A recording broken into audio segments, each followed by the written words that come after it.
And welcome back. Episode 3 of this ridiculously new format that I'm trying. The first two episodes I feel like we were okay, right? I got mixed reviews. But I think the thing is, for me, I needed something creative other than the traditional, hey, let's make a podcast, let's talk about all these topics on sports, and then let's get out. Because I think for me that's kind of boring, right? I mean, yeah, you want to watch it for the debates and, see who's right, or if, your point is considered valid by the experts, right? But at the end of the day, I feel like it's your opinion. And nothing has made it more clearer than the Messi-Ronaldo debate. And that's where we're going to kick off today. I mean, I was on the ride home, which, by the way, the commutes suck. There's no other better way to put it. They're awful, especially here in Portland. There's no great highway to go on. There's either you're going to take 26 coming from Beaverton, Hillsborough area. You're going to have to go through the tunnel, or you're going to have to go through the back roads, which either way are just not going to be fun. And I've been so spoiled. When I first moved here 5 years ago, my commute was 7 minutes, if that. So I'd wake up at like 7:20. I'd get ready by no later than 7:50 and be out of the house by 7:51. Get to work by 2 minutes remaining, have a training. Because that was my job at that particular time. Do training by 8 in the morning, almost every day, 4 or 5 times a week. I have continued to move farther and farther away from my current job. And that's now I'm realizing how bad commutes suck. Like, I work from 6:30 to 3. That's my schedule. In order for me to do that and do everything else I want to in between, I have to get up early at 4:15, 4:20 in the morning. Get ready, go to the gym, do Orange Theory for an hour. Which is great, by the way. I have... One of the things about relationships is the idea of relationship weight's a real thing. And it didn't hit me harder than getting my current girlfriend. It's tough. Because I put on, I think, 20 pounds. Between 20 and 30 pounds, which is a lot. And I didn't really notice it until my shirt started fitting funny. My pants started fitting funny. I'm like, oh, I got to change something. I keep buying pants every 6 months. No, that's not good. So doing that 5-6 times a week, feeling great, by the way. But it's exhausting. And then on top of that, adding that commute. But anyway, when you have a commute, I'm going way far off the track. Gotta bring it back. Sometimes the best thoughts are either in the shower or in the car on the ride home, because it's just you for X amount of time. I think some of the greatest ideas that I've had, and whether it be topics or jokes and whatnot, have been either in the shower or in the car. And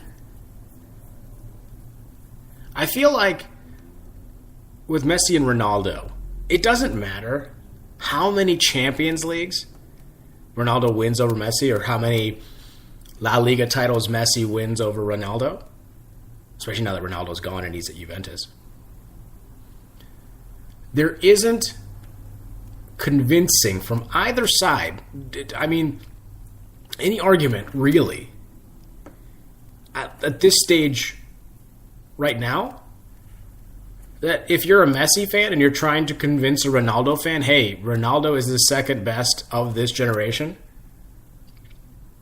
that you're wrong, or that that he's not. Or a Messi fan that's trying to convince a Ronaldo fan that, hey, Messi's better, or a Ronaldo fan doing vice versa. Because right now, they're both great.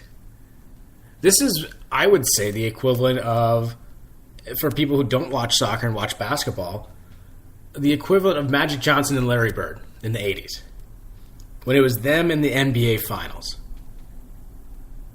Which team was going to take the trophy every year? And that's where we should put these players. I mean, they are among the 10 greatest players to ever play the game. arguably. I think for me, Pele is 1. I think put Maradona 2. I think I've still put Cruyff at 3. I think it's hard for me to take Cruyff out of number 3 because of what he did in the 70s. I feel like the 70s were underrated. For that particular time in soccer, as it was still continuing to grow. It was at the end of Pele's run. And in between Pele and what Maradona did, you had Cruyff for a couple of years who, at his peak, was spectacular. Even as a move named after him, the Cruyff move. I mean, come on. I would put him at 3, and then from there, again, it's really either your pick whether Messi or Ronaldo belongs at number 4, right?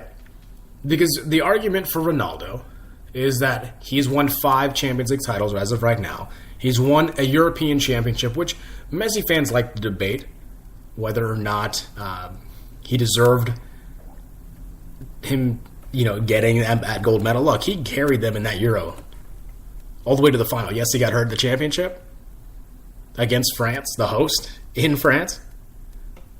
But without him, they're not getting out of that group stage and not advancing all the way there. On the other hand, you have Lionel Messi, who has won so many La Liga titles, has won 4 Champions League titles, has gotten to a World Cup final, which he lost. He's gotten to 2 Copa Americas, which he has lost. But still, the amount of goals he's put in the less games argument is valid. I think in some respect it is. But again, it really is your preference as to who you want to root for. If you're a Barcelona fan, you're going to root for Messi through and through. There's no convincing otherwise. And if you were a Ronaldo fan, granted, or if you're a Real Madrid fan, it's hard to convince them otherwise that Ronaldo is the greatest. And honestly, people are not going to change their opinions. And in some cases that's kind of the point of debating, right?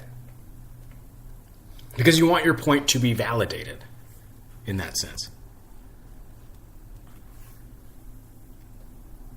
I mean, for me, soccer's always been my sport. I've been playing it since I can remember. It was the first sport that I ever fell in love with. It's how I was able to talk to girls, which is interesting enough. I love the game, and it's funny. I had outside of my work, there is a good patch of grass that you can cut. That's typically cut, and when that grass is cut, it brings me back, man. Like it's one of those things where you smell that grass and it brings you back to a time like typically in August, middle school, high school, where you're training for the high school season, or even around this time of year when you're in the heart of middle school season, as I remember. And it's just the fun of playing. No stress, just working hard, having a good time with your teammates, and enjoying, arguably, looking back, a great time.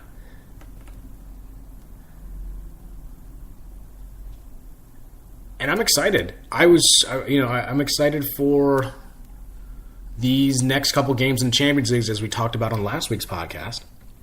I think that Messi has that opportunity to get something out of this Champions League, win another one. But that match with Liverpool, again, is going to be really fantastic. But if Messi were to win a Champions League final in Madrid, the home of Cristiano Ronaldo for many seasons, it's going to put him even at 5. But winning one in Madrid, how sweet will that be for Messi and that Barcelona group? Again, they're as talented as they have been, and that's saying a lot, especially in the last couple of years where Real Madrid has dominated this competition. And now it's their opportunity to say, hey, look, we're the kings of Madrid this season. Ooh. But I feel like that brings me over to my point here of what I'm going to talk about today. The NBA playoffs. A lot of these matchups tonight are 3-1. Orlando is playing a Game 5 in Toronto. Brooklyn, you're going to see in about an hour, take on the 76ers. San Antonio and Denver, that's tied at 2. In what is San Antonio seems to have the edge in the 7-2 matchups, San Antonio being the 7th seed. And Portland, here tonight, has the opportunity to close out the series.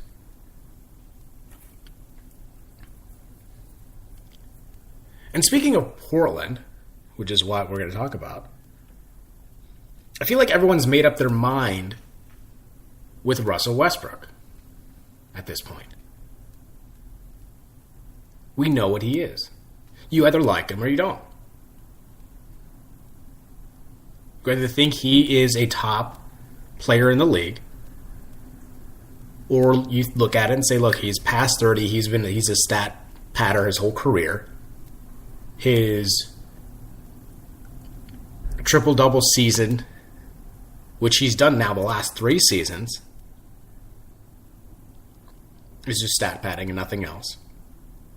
And that's where you go with. And I think that's almost unfair, in a sense, for Russell Westbrook, because he's had to carry this team, at least in certain extents, since Kevin Durant left. I mean, you look, Paul George could be the MVP this season, of the regular season. But again, that's why he's the MVP of the regular season. We've seen what he's capable of in the playoffs, and his injuries aren't helping.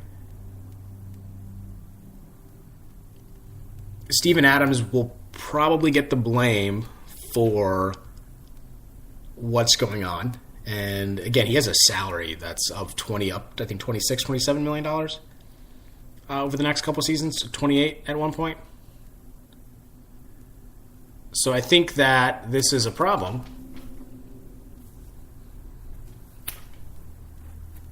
This is a serious problem. At least with Oklahoma City.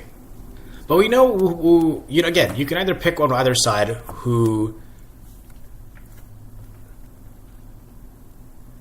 what you feel about Russell Westbrook. You either like him or you don't. And with Portland,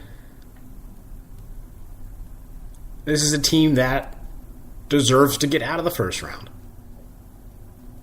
They're a team that was the 3 seed for a reason, as Damian Lillard said in his interview after Game 4. And they've shown that. Damian Lillard doesn't get the respect he deserves because he plays in this market. Portland isn't a city where people are gonna come to for one reason or another. It's just not a big enough market, quote unquote, for the talent. And on top of that, it's on the West Coast. That East Coast media bias. Again, moving here 5 years ago, I didn't realize how East Coast biased we are until you actually live out here every day. The games are 10:30 Eastern. Who's staying up late till 1 in the morning to watch a basketball game, a regular season game in Portland? People don't watch the NBA as much as it is this season because it was pretty boring overall. We're in a lot of great storylines outside of LeBron in LA in his first season. And of course, the Golden State drama that's been going on. But yeah, Portland isn't a viable market. It isn't not for a player of Damian Lillard's talent. He can go elsewhere. He can probably go to LA and be killing it. He can go to Brooklyn or the Knicks and be amazing and get all the recognition he deserves.